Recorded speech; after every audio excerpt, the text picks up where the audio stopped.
नमस्कार दोस्तों। गेहूं और चावल ये दो अनाज आज के समय में हमारे भोजन का विशेष हिस्सा बने हुए हैं।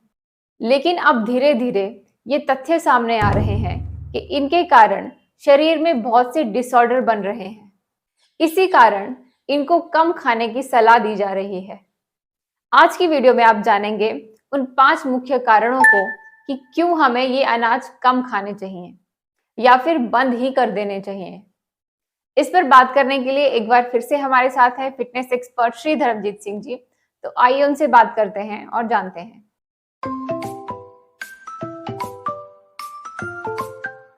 जी सर, तो आज हम आपसे यही विस्तार में जानना चाहेंगे कि ये जो 2 अनाज हैं, गेहूँ और चावल, ये हमें क्यों नहीं खाने चाहिए और क्यों इसको बंद ही कर देना चाहिए अपने भोजन में? जी।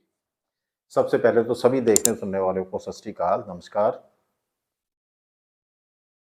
देखिए ये जो 2 अनाज हैं, गेहूँ और चावल, ये हमारा जो ट्रेडिशनल भोजन है, अगर हम थोड़ा सदियों पीछे चले जाएँ, तो ये हमारे हिंदुस्तान के भोजन का हिस्सा नहीं थे। ये चंद अमीरों के भोजन का हिस्सा थे। क्योंकि गेहूँ और चावल आपको पता ही है, इनको उगाने के लिए, खासकर चावल जो है इसको उगाने के लिए तो बहुत सारा पानी चाहिए और तब हमारे पास, अब पीछे चले जाएँ तो खेती में ऐसे सोर्स ही नहीं थे कि हमारे पास इतना पानी हो। और गेहूँ को उगाने के लिए भी हमें 2-3 बार सिंचाई करनी पड़ती थी, तो वो भी बहुत कम हिंदुस्तान में होती थी। लेकिन क्योंकि इसको जो अमीर खाते थे तो वहाँ से एक एक मैसेज जो है ना सभी लोगों को ये जाता था कि अमीर जो खा रहे हैं तो जो अच्छा ही खाना होगा, तो ये हमें भी खाना चाहिए। तो वहाँ से ये धीरे-धीरे करके फिर उसको कैसे ज़्यादा मात्रा में उगाया जाए उसके लिए कोशिशें होने लगी। और ख़ास करके जब हरित क्रांति की बात आती है, तो वहाँ फिर इसके जो अलग-अलग वैराइटियाँ निकालनी, सिंचाई के साधन पैदा होना, तो जैसे-जैसे फिर बोरिंग और ट्यूबवेल और ये नहरों का पानी बाँध बना कर के जो नदियों का पानी था वो नहरों के ज़रिए वो पहुँचने लगा, तो सिंचाई के साधन आए। इसी तरह से फिर साथ-साथ जो ऐसे अनाज थे, उनको ज़्यादा उपज लेने के लिए उनको थोड़ा मॉडिफ़ाई किया गया और उसमें शोध होकर के यूनिवर्सिटियों का रोल एक सामने आया और धीरे-धीरे ये बल्क में सारी क्रॉप्स हमने उगाना स्टार्ट कर ली और फिर ये सभी के लिए उपलब्ध हो गई। और जो ट्रेडिशनल असल में जो खाना था, जो बिल्कुल नेचुरल खाना था, जो जंगलों में अपने आप उग जाता था, जिसको हम मिलेट्स कहते हैं या मोटे अनाज कहते हैं, जैसे कि बाजरा, रागी, कोदो, कंगनी, ज्वार, तो ये धीरे-धीरे पीछे हटते गए और उसकी जगह पर ये 2 अनाज आते गए। लेकिन ये भी उतनी ही कड़वी सच्चाई है कि जैसे-जैसे ये 2 अनाज आए, तैसे-तैसे फिर इंसानों में बीमारियाँ भी आने लगी, क्योंकि वास्तव में ये खाने इंसान के लिए नहीं थे। तो आज मैं आपके साथ 5 वो कारण शेयर करता हूँ, जो जिस वजह से ये प्रॉब्लम्स हमें देते हैं और ये हमें अपने खाने से सोचना चाहिए कि इसको रखना चाहिए या नहीं रखना चाहिए। तो पहला कारण जो है, ये अगर आप इसकी उगाने की विधि को आप दोनों ही क्रॉप्स को देखेंगे, तो ये सबसे ज़्यादा इनमें केमिकल फर्टिलाइज़र आज की डेट में डलते हैं। सबसे ज़्यादा इसमें पेस्टिसाइड डलते हैं। उसमें से खरपतवार को कंट्रोल करने के लिए सबसे ज़्यादा वीडीसाइड इस्तेमाल होते हैं। तो इस तरह से जब इन 3 चीज़ों का, केमिकल फर्टिलाइज़र का, पेस्टिसाइड का और वीडीसाइड का, के ज़हरों का इस्तेमाल जब होगा, तो ये सबसे पहला कारण बन जाता है कि ये बहुत ज़्यादा ज़हरीले ये हो चुके हैं। दूसरा कारण जो है मुख्य, कि इस इनका टेक्सचर आप देखो तो ये स्टिकी है। ये चिपकने वाला पदार्थ इनमें ज़्यादा है और वही रीज़न भी है कि पकाने में भी, प्रोसेस करने में भी और खाने में भी हमें वो अच्छी लगती है। तो ये भी एक रीज़न रहा है कि जो इसकी तरफ झुकाव बढ़ा है, लेकिन ये जो स्टिकनेस है, एक तो ये चिपकने वाली चीज़ें, हमारा जो गट का जो जहाँ से न्यूट्रिशन को अब्ज़ॉर्ब करना है, उसके साथ भी चिपक करके बाकी न्यूट्रिएंट्स को अब्ज़ॉर्ब होने में बाधा डाल देते हैं। तो जहाँ एक फाइबर वाली चीज़ में से कोई भी न्यूट्रिशन को आसानी से हमारा गट एरिया अब्ज़ॉर्ब करके ब्लड में शिफ्ट कर सकता है, वहाँ ये स्टिकी चीज़ों में से उसको अलग करके अब्ज़ॉर्ब करना बहुत मुश्किल हो जाता है। तो आज न्यूट्रिशनल डेफिशिएंसी एक अलग वजह बनी हुई है आज तरह-तरह की प्रॉब्लम्स का। तो जो अगर हमारे भोजन में पोषण होता भी है तो उसको अब्ज़ॉर्ब हमारा बॉडी स्टिकीनेस के कारण नहीं कर पाता और वो स्टूल के रास्ते उसको भी बाहर का रास्ता दिखा देता है।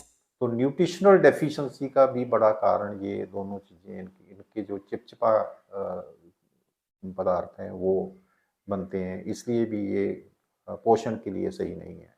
नेक्स्ट जो है कि जो ग्लूकोज़ और फाइबर की जो रेशो है, एक स्वस्थ भोजन, एक हेल्दी फूड में माना जाता है कि इनका दोनों का अनुपात, कार्बोहाइड्रेट्स और फाइबर का जो अनुपात है, वो 1 डिजिट में होना चाहिए। जैसे एक अनुपात 9 तक अगर हो दोनों का ये रेशो, तो ये वो अनाज जो है वो खाने जो है हमारे लिए, हमारे डाइजेशन सिस्टम के लिए बेस्ट होते हैं। अगर गेहूँ का हम फाइबर और कार्बोहाइड्रेट्स का रेशो देखें तो ये अप्रॉक्सिमेटली 1 अनुपात 63 से भी ज़्यादा है। तो ये डबल डिजिट में हो गया, यानी कि जो फाइबर है वो बहुत कम है और ये जो कार्बोहाइड्रेट्स हैं वो बहुत ज़्यादा है। और चावल जो है उनका तो 1 अनुपात 390 से भी ज़्यादा है। तो वहाँ तो ये चिपकने वाला पदार्थ बहुत ही ज़्यादा और फाइबर बहुत ही कम है। तो यानी कि उसमें से ग्लूकोज़ बहुत ज़्यादा मिलने वाला है और जो फाइबर है वो बहुत कम मिलने वाला है। तो ग्लूकोज़ ज़्यादा होना और इधर जो रेशो है कार्बोहाइड्रेट्स और फाइबर का, उसका इसमें रेशो बहुत ज़्यादा गलत होने की वजह से भी हमें ऐसे अनाज चुनने चाहिए जिनमें ये रेशो बिल्कुल सही हो। तो ऐसे अनाज को बंद करना बेहद ज़रूरी है। नेक्स्ट जो कारण है वो है क्योंकि इनको हमने जो नेचुरल रूप में ये दोनों क्रॉप्स पैदा होती थी, जब अगर होती भी कहीं थी, तो वो हम इसको मॉडिफ़ाई कर चुके हैं। यूनिवर्सिटियाँ में जब इनकी अलग-अलग वैराइटियाँ बनाई गई तो उसको जेनेटिकली मॉडिफ़ाई किया गया। तो जिस वजह से इनका जो प्रोटीन है वो अब डिस्टर्ब हो चुका है, वो ख़राब हो चुका है। तो जहाँ इनमें से कहीं अच्छा प्रोटीन मिलता भी था, कार्ब्स तो ज़्यादा हैं ही, अब जो प्रोटीन में अच्छा मिलता था तो वो भी डिस्टर्ब हो चुका है। तो ये ऐसे जो प्रोटीन है, जैसे अब ग्लूटोन की समस्या बहुत सारे लोगों को, जो व्हीट एलर्जी जो जैसी प्रॉब्लम्स जो हैं ये आ रही हैं। क्योंकि जब ये इनका उपज बढ़ाने के लिए हमने उसको जेनेटिकली मॉडिफ़ाई किया, तो उस वजह से इनके इंटरनल जो प्रोटीन है वो भी डिस्टर्ब होकर के ये भी बहुत सारी प्रॉब्लम्स जो हैं वो क्रिएट कर रहे हैं। अगला जो कारण है 5वां, वो ये जो पीछे 4 कारण हमने डिस्कस करे हैं कि पहला तो ये असल में हमारा भोजन था ही नहीं। दूसरा, इसमें फाइबर और जो कार्बोहाइड्रेट्स की रेशो अलग जो है वो गड़बड़ है। तीसरा, ये हाई ग्लूकोज़ वाला खाना है और चौथा, ये जेनेटिकली मॉडिफ़ाई हो चुका है। तो ये सभी प्रॉब्लम्स मिल कर के ये 5वां बड़ा हमारे वाई खड़ा कर देती हैं, क्यों हमें इनको बंद कर देना चाहिए, क्योंकि इसके साथ बहुत सारी अब जो बीमारियाँ हैं वो फिर जुड़ी हुई हैं। आप कैंसर से लेकर के मोटापा, डायबिटीज़, थायराइड की समस्या, हार्ट अटैक की समस्या, हाई बीपी की समस्या, ये सारी की सारी बीमारियां अब इसके साथ जुड़ी हुई हैं। क्योंकि ये सारे तीनों जो पीछे फैक्टर हैं, गलत प्रोटीन हो जाना, कार्बोहाइड्रेट्स का बहुत ज़्यादा हो जाना, फाइबर्स का बहुत कम होना, तो इनडाइजेशन और ये सारी प्रॉब्लम्स जो हैं वो ये क्रिएट कर रहा है। तो ये 5 बड़े रीज़न हैं जहाँ जो आज आइडेंटिफ़ाई हो चुके हैं और जो हमारे सामने है, और जिसके लिए हमें सोचने की ज़रूरत है कि हम ऐसे भोजन को अपने खाने का, अपने जीवन का हिस्सा रखें, या कि इसको हटा करके फिर से वो अपना ट्रेडिशनल जो हमारे बुजुर्गों का खाना था, नेचुरल जो इस कार्बोहाइड्रेट्स का रिच सोर्स जो था उस पर जाएँ। जी सर, तो एक बार फिर से आपका बहुत-बहुत धन्यवाद इस जानकारी के लिए। आपका भी बहुत-बहुत धन्यवाद। तो दोस्तों आज आपने जाना कि आपको सावधान हो जाना चाहिए। हमें गेहूं और चावल को छोड़ करके अच्छे अनाजों की तरफ जाना चाहिए जो कि हमें अच्छी सेहत देते हों। और वो अच्छे अनाज कौन से हैं ये जानेंगे हम अगली वीडियो में। दोस्तों वीडियो पसंद आया हो तो इसे लाइक जरूर करें, साथ ही साथ शेयर करें, चैनल को सब्सक्राइब करें, बेल आइकन दबाएं ताकि आने वाली वीडियोस की अपडेट्स आपको मिलती रहें। ऐसी ही और भी जानकारियों के लिए जुड़े रहिए हमारे साथ। आइए मिलकर के बनाएं एक हेल्दी दुनिया। मिलते हैं एक नई वीडियो में एक नई जानकारी के साथ। धन्यवाद।